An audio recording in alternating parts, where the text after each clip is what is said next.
Warahmatullahi wabarakatuh. Kami dari kelompok 6 yang beranggotakan Tri Lestari, Muhammad Adi, Gofar Kurnia, dan Ulfa Nurjana akan menjelaskan mengenai strategi harga dalam pemasaran. Harga merupakan elemen bauran pemasaran yang dapat menghasilkan pendapatan melalui penjualan. Oleh karena itu, perusahaan harus dapat menetapkan harga produknya dengan baik dan tepat, sehingga konsumen tertarik dan mau membeli produk yang ditawarkan agar perusahaan mendapatkan keuntungan. Penetapan harga merupakan suatu strategi yang menjadi kunci dalam perusahaan sebagai bentuk konsentrasi dari deregulasi dan persaingan pasar secara global yang semakin sengit. Harga juga dapat mempengaruhi persepsi pembeli, arus keuangan, dan dalam menentukan posisi merek. Karena hal tersebut, harga menjadi suatu ukuran atau standar mengenai mutu produk, sehingga pembeli mengalami kesulitan dalam mengkritisi produk yang kompleks. Selanjutnya di sini ada tujuan penetapan harga. Yang pertama, bertahan. Tujuan penetapan harga bagi perusahaan manapun adalah untuk menetapkan harga yang masuk akal bagi konsumen dan juga agar produsen dapat bertahan di pasar. Jadi, setiap perusahaan berada dalam bahaya tersisih dari pasar karena persaingan yang ketat, perubahan preferensi, dan selera pelanggan. Oleh karena itu, saat menentukan biaya produk, semua variabel dan biaya tetap harus dipertimbangkan. Setelah fase bertahan hidup selesai, perusahaan dapat mengupayakan keuntungan yang ekstra. Yang kedua, meningkatkan laba saat ini, di mana sebagian besar perusahaan mencoba memperbesar margin laba dengan mengevaluasi permintaan dan penawaran jasa dan barang di pasar. Jadi, harga ditetapkan sesuai dengan permintaan produk dan pengganti produk tersebut. Jika permintaan tinggi, harga juga akan semakin tinggi. Selanjutnya, penguasaan pasar, di mana perusahaan memberlakukan angka rendah untuk barang dan jasa untuk mendapatkan ukuran pasar yang besar. Teknik ini membantu meningkatkan penjualan dengan meningkatkan permintaan dan menurunkan biaya produksi. Terus yang terakhir di sini ada pasar untuk ide inovatif. Di sini perusahaan menetapkan harga tinggi untuk produk dan layanan mereka yang sangat inovatif dan menggunakan teknologi mutakhir. Sekarang persaingan harga dan non harga. Nah, sebenarnya apa sih pentingnya harga buat kita atau buat konsumen?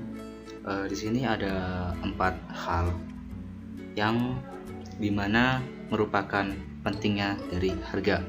Yang pertama, harga dapat diubah dengan cepat karena perubahan permintaan. Nah, ini biasanya dilakukan oleh sebuah perusahaan yang hubungannya dengan teori permintaan penawaran, di mana bunyi dari teori permintaan yaitu bila harga barang naik, maka permintaan akan turun. Jika harga turun, permintaan akan naik. Dan penawaran itu sebaliknya. Nah, itu tadi. Jadi harga ini dapat diubah dengan cepat karena perubahan permintaan tersebut. Yang kedua, dapat digunakan sebagai simbol kualitas. Nah, kan kita tahu kan kalau misalnya kualitas suatu barang itu sangat berpengaruh terhadap harga. Contohnya saja, bila barang-barang KW, barang-barang yang palsu itu yang kualitasnya dipertanyakan, yang buruk sekali, itu harganya pasti akan lebih murah dibandingkan harga aslinya, barang yang asli yang memakai produk atau bahan-bahan yang berkualitas. Yang ketiga yaitu harga sebagai indikator inflasi. Nah, di sini inflasi itu nilai uang tidak berarti lagi atau kurang berarti karena harga suatu barang itu mengalami kenaikan. Nah, di sini kan jadi harga itu dapat digunakan sebagai indikator inflasi. Bila harga barang tinggi maka bisa dikatakan bahwa negara tersebut sedang mengalami inflasi. Selanjutnya keempat itu harga berhubungan langsung dengan pendapatan total TR, price kali quantity, dan rumus profit yaitu TR dikurang TC profit, dipengaruhi secara langsung oleh harga serta tidak langsung oleh kuantitas yang terjual. Nah, di sini maksudnya itu jadi pendapatan total dari sebuah perusahaan itu dipengaruhi oleh price yaitu harga yang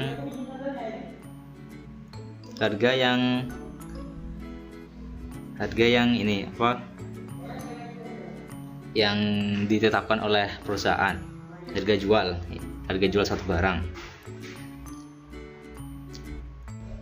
Nah, selanjutnya itu harga memiliki dua peranan utama dalam proses pengambilan keputusan para pembeli, yaitu peranan alokasi dan peranan informasi. Peranan alokasi dari harga yaitu fungsi harga dalam membantu para pembeli untuk memutuskan cara memperoleh manfaat atau utilitas tertinggi yang diharapkan berdasarkan daya belinya. Nah, jadi di sini peranan alokasi ini membantu pembeli sebenarnya dari harga sekian, harga 100.000, barang tersebut kegunaannya apa sih buat konsumen, buat diri saya, kegunaan tersebut apa? Nah, itulah yang dinamakan peranan alokasi dari harga. Selanjutnya ada peranan informasi dari harga, yaitu fungsi dalam harga yang mendidik konsumen mengenai faktor-faktor produk seperti kualitas. Nah, di sini itu jadi kualitas harga itu berhubungan langsung dengan kualitas, sama tadi yang difungsi dari harga tadi ya. Jadi memang harga ini mengindikatorkan kualitas. Jika kualitasnya baik, harganya semakin mahal. Jika kualitasnya buruk, harganya juga turun. Selanjutnya itu, ini masuk ke inti materinya, yaitu tentang persaingan non harga dan persaingan harga. Di sini kita akan membahas terlebih dahulu tentang persaingan harga. Persaingan harga itu pengertiannya menggunakan harga sebagai faktor utama dalam persaingan. Agar dapat bersaing, maka perusahaan harus mampu memproduksi pada tingkat harga terendah. Biasanya menggunakan beberapa cara, yaitu pemberian diskon atau potongan harga, cashback, promo gratis, dan lain-lain. Nah, jadi intinya itu persaingan harga ini kompetisi, persaingan perusahaan yang inti dari persaingan tersebut adalah para perusahaan itu menurunkan harga atau menaikkan harga. Nah, di sini itu tapi rata-rata ya bila perusahaan ingin bersaing itu pastilah menurunkan harga ya, agar konsumen ingin mau membeli barang tersebut. Nah, di sini biasanya tuh perusahaan itu contoh-contohnya itu memberikan potongan harga atau diskon, cashback, promo gratis, ongkir, dan lain-lain. Nah, persaingan harga itu contoh realnya untuk saat ini itu kita bisa melihat persaingan antara startup ataupun tidak startup juga ya sudah ya, Shopee dan Tokopedia atau Bukalapak, aplikasi jual beli online tersebut kan banyak sekali memberikan diskon-diskon, potongan harga ataupun gratis ongkir yang itu digunakan untuk menarik minat konsumen.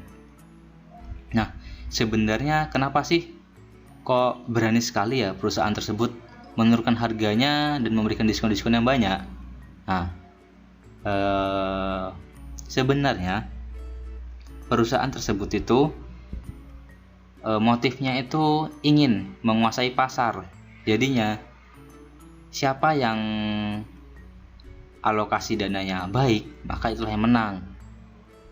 Karena dari 3 perusahaan tersebut pasti nanti ada yang kalah, ada yang paling rugi, yang bangkrut. Karena jika perbanyak diskon, maka pendapat yang diterima suatu perusahaan itu juga sedikit kan. Nah, disitulah Jadi mana yang kuat itulah yang menang. Nah, jika sudah perusahaan tersebut ini menang, maka perusahaan tersebut gampang dalam menarik minat konsumen, lebih gampang karena persaingan sudah semakin sedikit ya, persaingan sudah sedikit. Jadinya berbahayanya lagi, perusahaan tersebut bisa memonopoli perdagangan, bisa monopoli pasar. Nah, itulah yang berbahaya. Selanjutnya ada persaingan non harga. Persaingan non harga atau non price competition, pengertiannya yaitu usaha penjual untuk mempengaruhi pembeli tanpa potongan harga, diskon, tetapi dengan cara lain, misalnya perbaikan pelayanan dan peningkatan mutu atau kualitas. Jadi di sini persaingan non harga tuh usaha penjual untuk menarik minat pelanggan dengan cara bukan menurunkan harga, tidak menurunkan harga, melainkan itu memberikan peningkatan pelayanan, peningkatan mutu dan kualitas. Jadi di sini sebenarnya perusahaan itu memperoleh beberapa keuntungan. Yang pertama itu ada citra yang baik dari konsumen, karena bila pelayanannya baik dan kualitas barang tersebut baik, maka konsumen dengan sendirinya akan memberikan citra positif. Sedangkan dari segi konsumen juga, bila perusahaan pelayanannya baik dan kualitas produknya baik, maka konsumen juga akan lebih memiliki banyak keuntungannya juga ya, mulai dari produk yang baik, ya tahan lama karena berkualitas, dan happy karena pelayanan yang baik itu berhubungan langsung dengan mental konsumen juga ya, karena konsumen bisa happy dan setelah belanja bisa tambah senang. Nah, di sini perusahaan harus menekankan, nah ini tadi itu yang ini masih persaingan harga. Jadi perusahaan itu menekankan pada fitur produk, servis, kualitas dan sebagainya. Nah, ini servis kualitas ini kan bukan dengan harga. Jadi tadi peningkatan pelayanan ini maksudnya. Nah, jika perusahaan bersaing dengan menggunakan variabel harga, perusahaan bisa menciptakan brand loyalty. Nah, ini tadilah dinamakan citra tadi juga bisa dinamakan sebagai brand loyalty. Jadinya konsumen itu sudah loyal ya, sudah jadi pelanggan. Ya sudah inilah ngeceng sekali itulah ya istilahnya. Untuk itu produk yang ditawarkan perusahaan harus bisa dibedakan, memiliki diferensiasi dengan produk merek pesaing. Nah di sini juga persaingan non harga ini kan meningkatkan kualitas. Jadinya kualitasnya bukan dari segi produk tapi juga dari segi yang lain, seperti contohnya pemasarannya, iklannya dan sebagainya. Nah, di situ diharapkan harus memiliki diferensiasi ataupun perbedaan dari produk lainnya, dan inti ataupun kualitas apa yang paling ditonjolkan dari produk tersebut. Konsumen juga harus bisa menerima diferensiasi itu sesuai dengan yang diharapkan. Jadinya inti tadi apa yang ditonjolkan tadi harus bisa diterima oleh konsumen. Jadi bukan hal-hal yang berbau yang negatif lah ya, agar konsumen itu ingin membeli produk kita tuh ya harus berupa hal-hal yang baik ya, jangan yang negatif atau menyinggung orang lain. Jadi selanjutnya itu diferensiasi itu harus dikomunikasikan untuk menciptakan customer awareness. Nah, itulah tadi dari brand loyalty, nantinya harus adanya perbedaan yaitu diferensiasi, selanjutnya akan menjadi consumer awareness. Faktor yang mempengaruhi penetapan harga. Yang pertama ada siklus hidup produk atau product life cycle. Sudah kita ketahui bahwa suatu produk di pasaran itu memiliki siklus hidup. Nah, dalam siklus hidup ini terdapat 4 tahapan, yaitu introduction, growth, maturity, dan decline. Yang pertama di tahap perkenalan. Pada tahap inilah produk itu belum dikenal oleh masyarakat luas. Lalu di tahap ini juga produsen itu mulai menetapkan harga dari produknya. Tahap yang selanjutnya, tahap yang kedua ada tahap pertumbuhan. Nah, saat pertumbuhan ini produk itu mulai dikenal di pasaran, dan karena hal itulah produsen itu mulai memperkuat produksinya, mulai memperkuat promosinya, sehingga pendapatan yang diperoleh oleh produsen itu bisa bertambah. Dan saat-saat seperti inilah itu produsen itu mulai menaikkan harga. Tahap yang ketiga ada tahap pendewasaan. Nah, tahap pendewasaan ini produk itu mulai berada pada titik jenuh. Artinya tahap ini produk itu tidak bertambah konsumennya, sehingga angka penjualan itu tetap pada titik tertentu. Dan tahap yang terakhir ada tahap penurunan.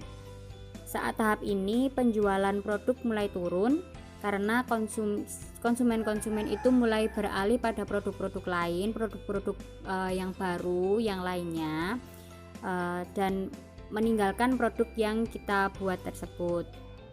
Nah, penetapan harga produk yang telah dibuat itu tidak harus dirubah, tetapi kita bisa mengkombinasikannya dengan strategi-strategi diskon, dengan strategi-strategi lain, begitu ya. Dengan memahami siklus hidup produk, kita bisa menetapkan strategi harga sehingga kita bisa memperpanjang umur produk yang kita buat, begitu. Dan faktor yang selanjutnya ada permintaan dan penawaran. Nah, untuk mempermudah pemahaman, kita perlu mengetahui dulu hukum permintaan itu bagaimana dan hukum penawaran itu bagaimana. Kalau hukum permintaan itu, permintaan akan meningkat ketika harga suatu barang atau jasa menurun, dan juga sebaliknya, permintaan akan menurun jika harga untuk barang atau jasa itu naik. Dan hukum penawaran itu menyatakan penawaran akan meningkat ketika harga suatu barang atau jasa itu naik. Juga sebaliknya, penawaran akan menurun jika harga untuk barang atau jasa juga turun. Nah, karena hukum permintaan dan penawaran ini saling tolak belakang, harga yang terbentuk adalah berdasarkan hasil permintaan dan penawaran tersebut, di mana itu konsumen dan penjual itu sama-sama mendapat keuntungan. Intinya terjadi titik temu antara permintaan dan penawaran. Faktor yang berikutnya, yang ketiga, ada elastisitas permintaan.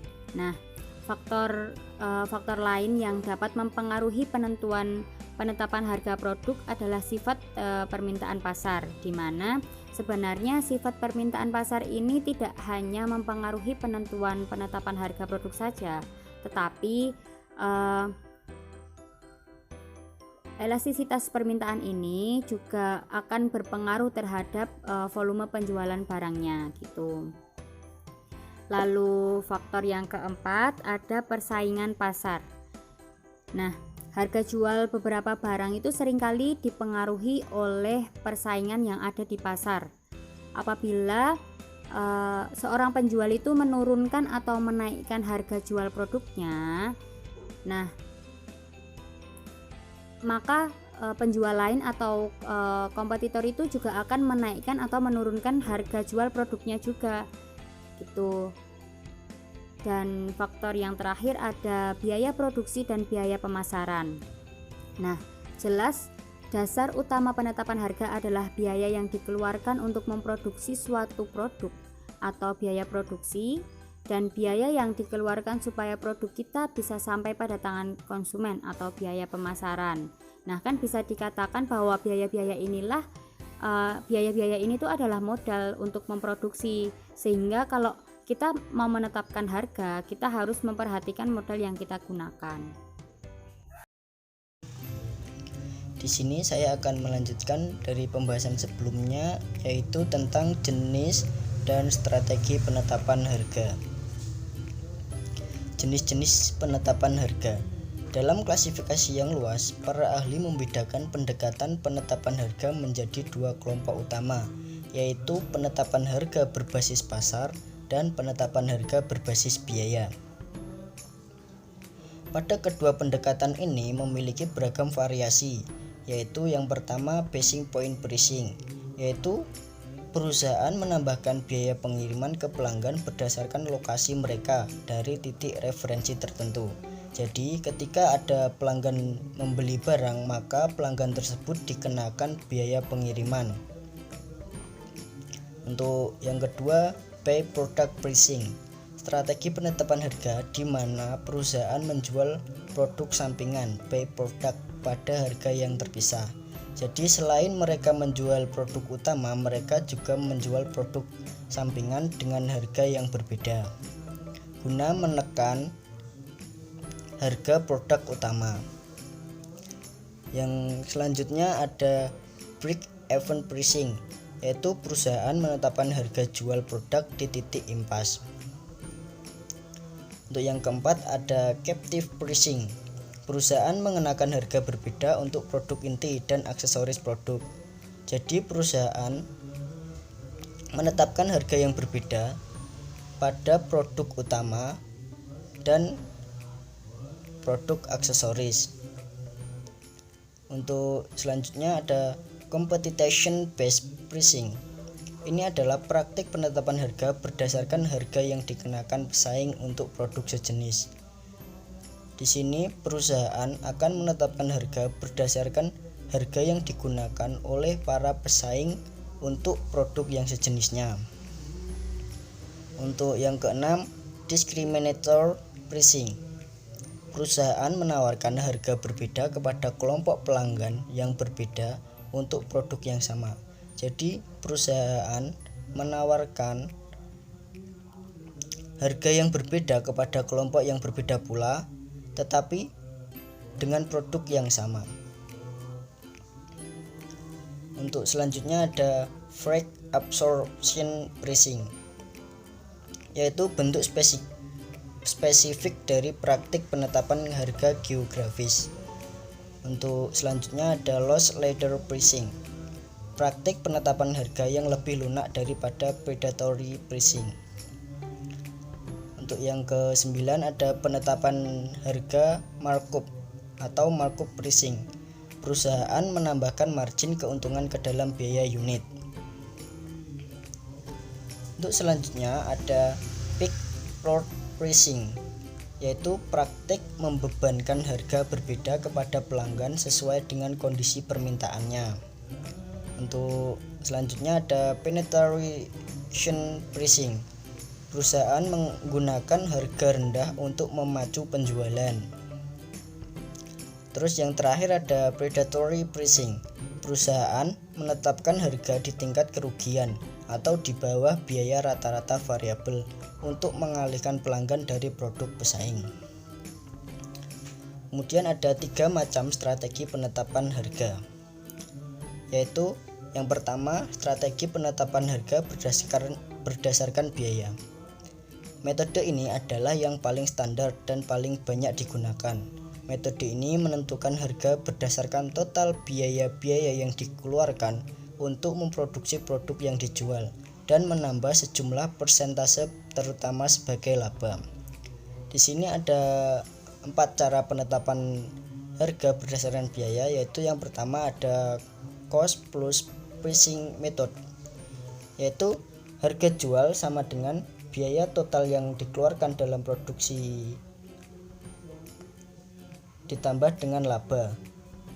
Untuk yang kedua ada markup pricing, yaitu harga jual sama dengan harga beli ditambah laba.